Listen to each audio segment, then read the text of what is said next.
infrared thermometer. It works really well with a laser telling the temperature. I'll show you how it works. Just push the trigger button.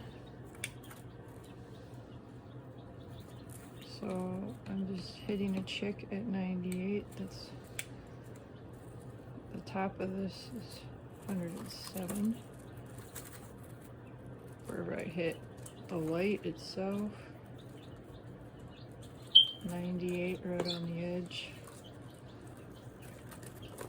87, chick.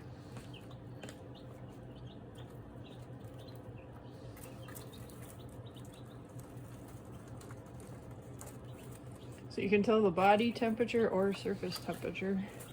We'll hit the water, 75.